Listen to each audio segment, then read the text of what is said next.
C'est le professeur de droit administratif qui vous parle, et le juriste. Le statut de la fonction publique.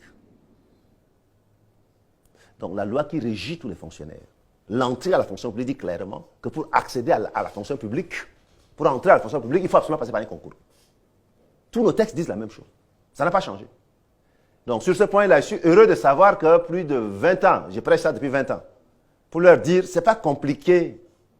De la même manière qu'on a ouvert concours pour certains pour aller à l'ENA, l'École nationale d'administration. Puisque quand ils arrivent à l'ENA, nous les appelons des élèves fonctionnaires. C'est-à-dire, ils ne sortent pas pour chercher du travail. Ils sont déjà des fonctionnaires. Mais des élèves seulement. D'ailleurs, c'est l'État qui leur donne l'argent juste à ce qu'ils sortent et qui, pendant qu'ils sont en train de sortir, déjà, ils sont budgétisés déjà dans le budget déjà en cours. C'est valable pour l'école normale supérieure, c'est valable pour l'ING, c'est valable pour toutes les écoles professionnelles. C'est valable. C'est le principe d'égalité des citoyens devant la loi. On ne peut pas transiger avec ça. Donc, aujourd'hui, cette histoire de dire que les gens qui sont formés parce que l'État les a formés, parce que quand on forme, il y a un besoin. C'est ça que cela veut dire. C'est-à-dire que l'administration a identifié des besoins. Et il a formé en fonction des besoins. Si à la sortie, l'administration n'intègre pas ces gens, c'est l'administration qui devient voyou. C'est ça, il faut dire les choses clairement comme ça. Et les gens qui ont été formés sont en droit de porter plainte contre l'administration, contre l'État. Parce que dans la Constitution, elle dit clairement que l'État a l'obligation de donner du travail à ses citoyens. L'État a dit que j'ai des besoins, j'ai identifié des besoins, et donc je forme les gens. Ça veut dire dès qu'ils sortent, ils sont directement dans des besoins. Si l'État ne les intègre pas, ça veut dire quelqu'un, ou bien ceux qui ont représenté l'État qui étaient là, à cette époque-là, ont utilisé les places là pour intégrer, n'est-ce pas, les gens qui ne sont pas formés. Ça veut dire leurs cousins, leurs copines, leurs coquins, etc., etc. Et donc, par conséquent, ils sont poursuivables, ces gens-là. On doit les poursuivre. L'État doit les poursuivre. Et ceux qui sont formés doivent les poursuivre. Donc aujourd'hui, il faut arrêter avec cette histoire. Les 5000 quoi là. C'est-à-dire ceux qui sortent des écoles professionnelles, on n'a pas besoin de faire un concours. Ils sont déjà avec un concours sur besoin de l'État, on les intègre surtout. Maintenant, ceux qui sont arrivés d'Algérie, ils sont arrivés de Russie, ils sont arrivés des États-Unis, ce n'est pas de France, de Maroc, etc., qui sont aussi des Tchadiens, citoyens également, égaux devant la loi, et qui sont là, qui veulent aller à la fonction publique, on organise un concours pour eux. C'est aussi simple que ça. Ça, on n'a pas besoin de faire du droit administratif pour le savoir. On n'a pas besoin d'être Premier ministre pour le savoir. On n'a pas besoin d'être ministre de la fonction publique pour le savoir. C'est du bon sens. Et ce sont les textes qui sont là. Il faut les appliquer surtout. Il faut arrêter de distraire les gens. Et arrêter, n'est-ce pas, de faire lever, n'est-ce pas, la tension aux gens pour rien. Il fait très chaud. 50 degrés à l'ombre en avril. Il faut arrêter, n'est-ce pas, les gens sont déjà, ils ne mangent pas à leur faim. Parce que sur le marché, les prix ont grimpé, ont triplé, etc. Personne ne mange aujourd'hui à sa faim. Même trouver un repas, c'est un problème. Les gens n'ont pas l'électricité pendant qu'il fait 50 degrés, dedans et dehors. Il n'y a pas d'électricité. Il n'y a ni l'électricité à N'Djamena, il n'y en a ni dans la ville capitale, il n'y en a ni dans aucune ville au Tchad. Je rentre là du sud. Moi aussi, je rentre du sud. Et donc, il n'y a pas d'électricité. Donc, ça veut dire que le nombre de tensionnaires augmente, non? Donc, il faut arrêter d'augmenter la tension aux gens pour rien. Un gouvernement de transition doit s'attaquer aux problèmes quotidiens, aux problèmes de tous les jours, qui sont la question de l'électricité, la question de l'eau, la question de la nourriture. C'est ça, non? La question du pétrole, la question de l'essence, des choses comme ça. Mais ça aussi, il ne peut pas faire. La sécurité. Les magistrats sont en grève depuis plus de 10 jours. Personne ne pipe un mot. Dans un pays normal, tout le monde démissionne.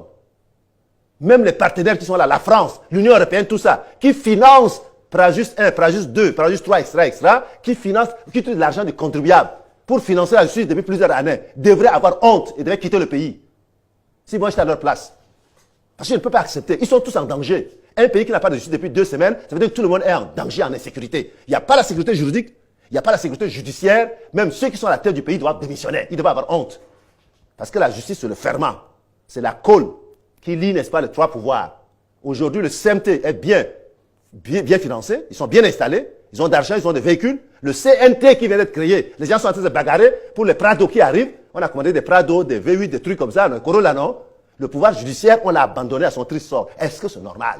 Alors que les 3 pouvoirs-là, ceux qui garantissent la stabilité, la paix, la sécurité. Et le pouvoir qui garantit plus la paix, la sécurité, la justice, c'est le pouvoir judiciaire.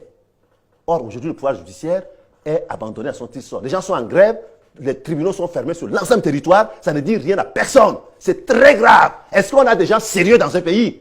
Ne parle même pas de Doha, parle seulement de ton Tchad ici. Est-ce qu'en ce moment, on a des gens sérieux? Est-ce que dans un pays normal, avec des gens normaux, on peut fermer la justice pendant 2 semaines, ça ne dit rien à personne, y compris les partenaires qui nous accompagnent? Est-ce que c'est sérieux?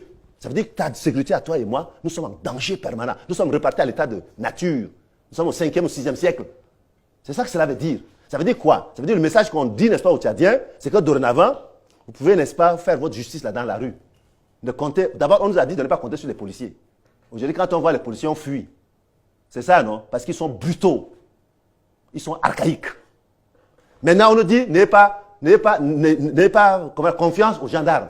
Quand on voit le gendarme, qui est le représentant de l'ordre public, qu'on doit venir se cacher sous lui, on le fuit.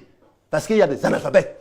Encore au XXIe siècle, nous avons des analphabètes dans l'armée, dans la gendarmerie et dans la police. Dans l'armée, c'est plus de 80% des analphabètes. Donc on fuit aussi l'armée. On fuit la police, on fuit la gendarmerie. Maintenant, on vient de nous dire, fuyez aussi la justice. Parce qu'il n'y a pas la justice.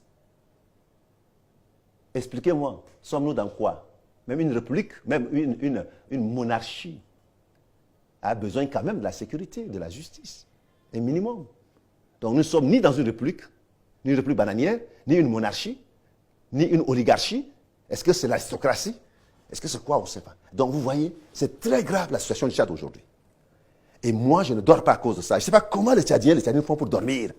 Comment Kaka fait pour dormir avec tous ses conseillers et tous ceux qui le conseillent? Comment Albert fait pour dormir avec tous ses conseillers, tous ses ministres? Moi, je ne comprends pas. Je ne sais pas comment vous faites, vous autres, mais moi, j'ai peur et j'ai honte en même temps, au XXIe siècle. Que je sois dans un pays où il n'y a ni la sécurité, ni la justice, ni la paix, ni comment on appelle ça là? Ni l'électricité, ni l'eau, ni rien. Il y a un problème, non? Donc, ça veut dire que les questions sociales donc soulevées là, ont déjà été réglées par la loi, par le statut de la fonction publique. Pour aller à la fonction publique, il faut faire un concours. Ceux qui ont commencé déjà à faire un concours déjà, et qui sont en train de former là, ils sortent directement les intègres.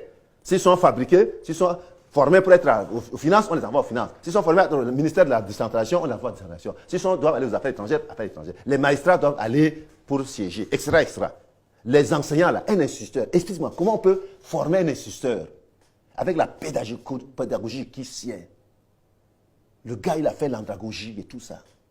Et il sort et il reste à la maison. Encore un an, ça peut se comprendre. 2, 3, 10, 15, 20 ans. L'État l'a formé. Pourquoi? Pour former les gens. L'État dit qu'en ce moment, il y a des écoles sur l'ensemble du territoire qui n'ont aucun maître, aucun enseignant. Et l'État est incapable de recruter les gens qu'il a formés lui-même, avec l'argent du contribuable et des partenaires au développement. Et ces gens sont matés, messieurs, dans la rue.